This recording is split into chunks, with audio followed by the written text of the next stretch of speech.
네, 안녕하십니까. 정인태 신지식인 TV입니다. 저는 국립 한국복지대학교 특임교수를 역임한 정인태입니다. 네, 저는 아이들에 대한 존중 교육을 끊임없이 하는 사람입니다. 그래서 제가 항상 어린이들 존중, 유아 존중 이 철학을 강의했던 사람인데 뭐 사랑의 매 금지법이 생겼는데요. 이게 저는 여기에 대해서 좀 반대를 하는 입장이에요. 왜냐하면 제가 어느 정도로 아이들을 존중을 해야 하냐라고 한다 그러면은 제가 방정환 선생님의 어린이 존중 철학을 강의하면서 제가 유아 존중이라는 출판사까지 만들었던 사람입니다. 그런데 이 사랑의 매를 금지시킨다. 예, 그리고 이 아이들에 대한 뭐 정신적 학대, 물론 학대하고는 이 사랑의 매는 다른 거예요. 네. 그래서 예를 들어서 지금 우리 사회에 촉법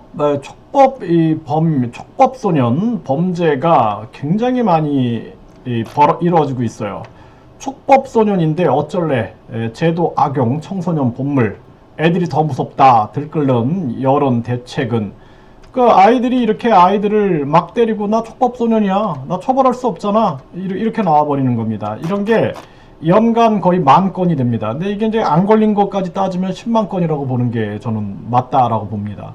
제가 초등학교 4학년 때 학교에 갔는데 학생이 이제 우리 학생 하나가 저랑 3명을 불러놓고 화장실 뒤에서 엎드려 뻗쳐를 시키는 거예요.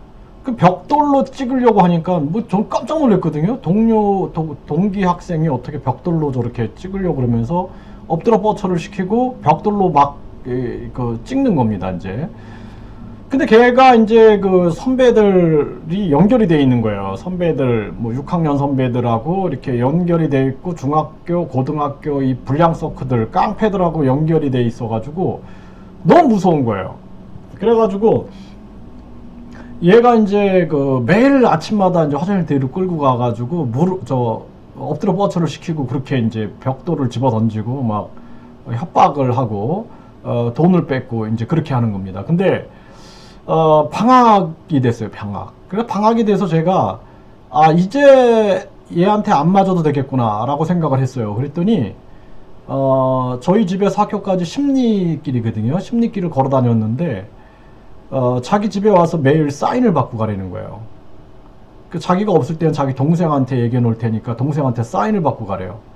근데 진짜 자살을 생각했습니다. 제가 자살을. 그래서 저희 형한테 용기를 내서 말했어요. 형, 내가 진짜 너무 힘들다. 진짜 죽고 싶다. 형이 이제 뭐라 그러냐면은 네가 알아서 해 그랬어요. 그러니까 물론 이제 뭐 형도 뭐 심각하게 생각 안 했겠죠. 근데 진짜 죽고 싶었어요. 그 당시에. 그러니까 이 학교 폭력이 엄청 무서운 거예요. 그래서 제가 중학교 2학년 때부터 태권도를 해가지고 진짜 학교 이 불량 서클 깡패들을 몰아내는 게 제 목표였어요. 제 당시 학창 시절에는. 그래가지고 뭐 저희 학교에 이제 검도부가 있었는데 검도부실에 끌려가갖고 뭐 몰매도 맞고 제가 굉장히 많이 고통을 받았습니다. 예, 그래가지고 어떻게 하면 이 사회의 폭력을 끊어낼까라는 그런 강력한 생각을 하며 살았는데, 제가 왜 이런 말씀을 드리냐면은 이 아이들이 이 교육을 할 때 우리가 중요한 게 뭐냐면 사회도 상과 벌이 있잖아요. 그러니까 자녀도 인간은 이기심이라는 게 있어요. 이기심이 있기 때문에, 욕심과 이기심이 있기 때문에 부모가 엄격하게 가르쳐야 돼요. 엄격하게. 동생을 괴롭히고 동생하고의 경쟁심 때문에 동생을 괴롭히고 이런 경우도 되게 심합니다. 예? 그렇기 때문에 엄격하게 가르쳐야 돼요. 잘못하는 건 잘못했다라고 분명하게 얘기를 해야 되고, 진짜 그럼에도 불구하고 계속 문제를 일으킨다 그러면 어떻게 해요? 부모가 고발해야 되나요? 어떻게 할까요? 학교 같은 경우는 학교에서 뭐 징계위원회가 있고, 징계위원회에서 처벌을 하겠어요. 그럼 가정에서는 어떻게 할까요? 예? 그러니까 부모가 너 엄마 아빠가 그렇게 하지 말라고 했잖아. 왜 그렇게 해?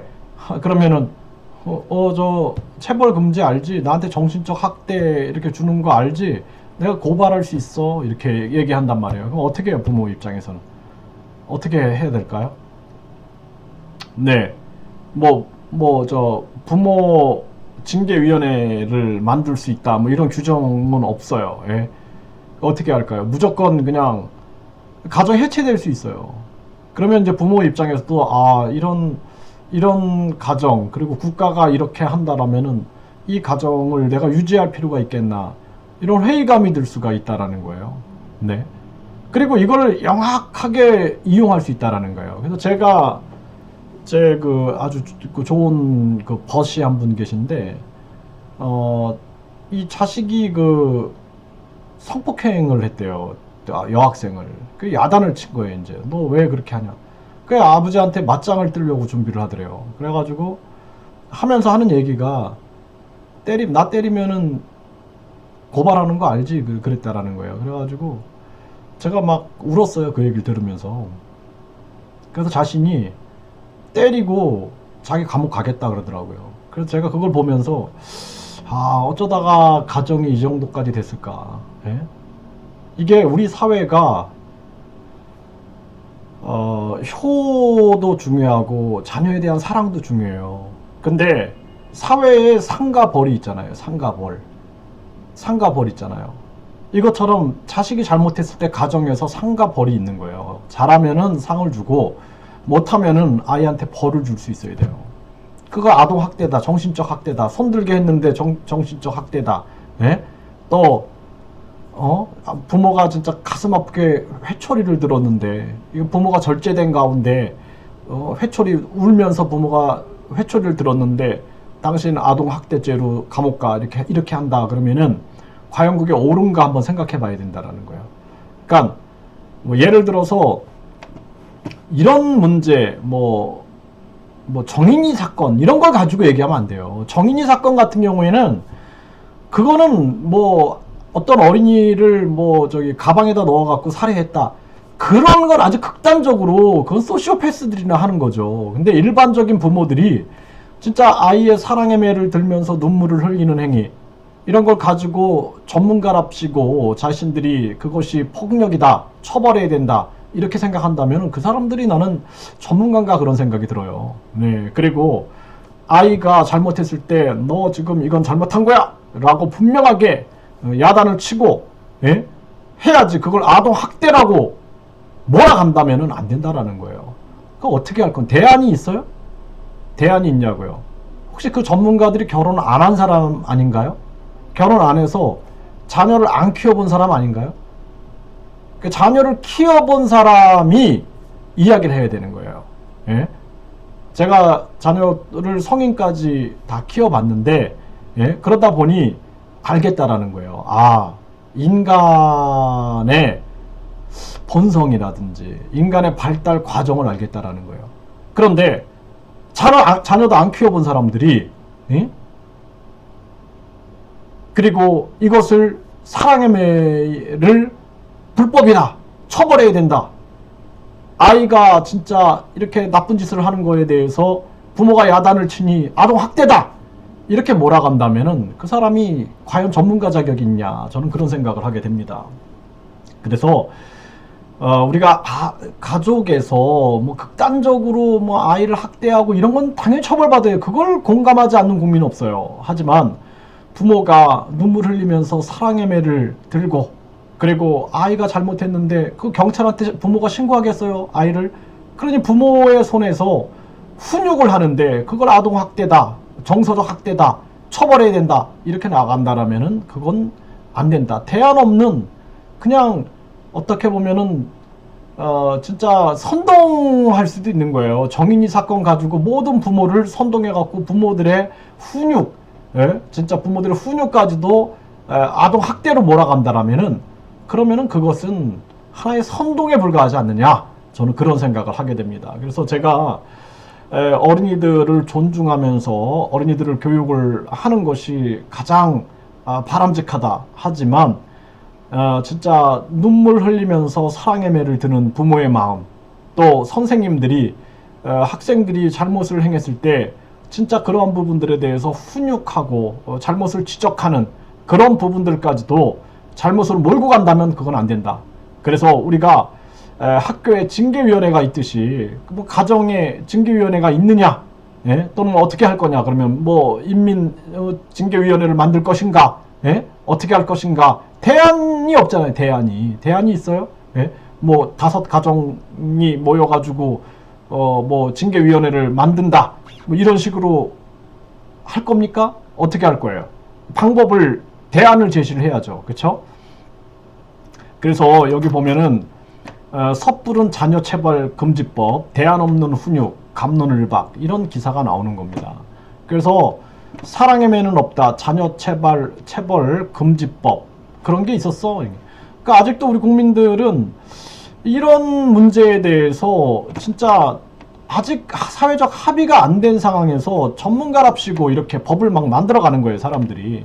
그리고 사랑의 매는 없다, 예? 예, 이런 거 촉법 소년들 문제들, 예? 이런 문제들 우리가 어떻게 할 것인가라는 거예요. 예? 이런 이게 절도 폭력 성범죄가 이렇게 많이 일어나고, 나는 14살이야 처벌할 수 없어. 이거 법 개정해야 돼요. 그리고 그러면 이제 자녀들이 잘못할 때 어떻게 해요? 경찰서에 신고해야 돼요. 자녀들이 이제 부모를 막 경찰서에 신고하거든요. 예, 그러면은 나 지금 나 학대했어. 나 지금 뭐 건드렸어. 나 등 한 대 이렇게 때렸어. 나 이거 고발할 거야. 이렇게 해가지고 했어요. 그럼 부모는 어떻게 해야 될까요? 예? 이제 부모도 경찰서에 가서 고발을 해야 돼요. 그럼 가정을 해체되는 거예요.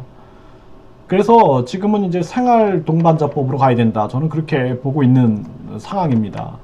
그래서 지금 조인성도 말한 뭐 이런 사건들도 보면 아버지뻘 택시기사 무차별 폭행 20대 남성이 쓰러진 를 무차별 폭행하는 모습이 담긴 영상. 그러니까 이런 것도 보면은 아버지뻘 택시기사 무차별 폭행 20대, 이런 게 다 이게 우리가 사회교육, 가정교육이 부재된 상황, 학교육이 부재된 상황에서 발생되는 거예요. 네, 20대 주치자, 70대 경비원 폭행, 예. 뭐 경찰관 멱살 잡고, 이게 개판이 되는 겁니다. 그냥 눈 마주쳐서 70대 때린 20대, 이런 사건들, 예? 부모 폭행하는 사건들, 예? 이렇게 부모 폭행이 연 2,000건이 넘게 일어난다. 자식이 뭐길래 부모 폭행 협박 아들, 예? 이런 사건들이 계속, 이런 사건들을, 예? 그래도 내 새끼인데 때리는 자식 감싸는 부모, 이런 사건들이 이런 가정교육의 부재에서 발생되고 있는데, 여기에 대안 없이, 예? 이렇게 전문가랍시고 법을 만든다. 이것이 가능한가? 어떻게 생각할 거예요? 그래서 이런 문제에 대해서 대안 없는 훈육, 갑론을박이 있는 거예요. 이런 상황에서 법을 그냥 만들어 버리면 안 된다라는 거예요. 법이 이미 통과가 됐죠. 네, 법이 통과가 됐습니다. 네. 그래서 정말 지금 이 사회가 굉장히 위태롭다, 저는 그렇게 진단을 내리고 있고, 그리고 진짜 이 법을 만들 때는 국민들의 공감대를 형성한다는 게 굉장히 중요해요. 국회의원들이 권력을 가지고 있는 게 아니라, 또 전문가들이 권력을 가지고 있는 게 아니라, 권력은 국민으로부터 나온 거고 국민이 잠시 맡겨놓은 거예요. 예? 그래서 대의민주주의라 그러죠. 대신 맡겨놨더니 자기들의 것인 양 막 만들어버리고, 이러한 것은 옳지 않다라는 것입니다. 제 얘기의 중심을 잘 이해하셨으면 좋겠다는 생각을 합니다.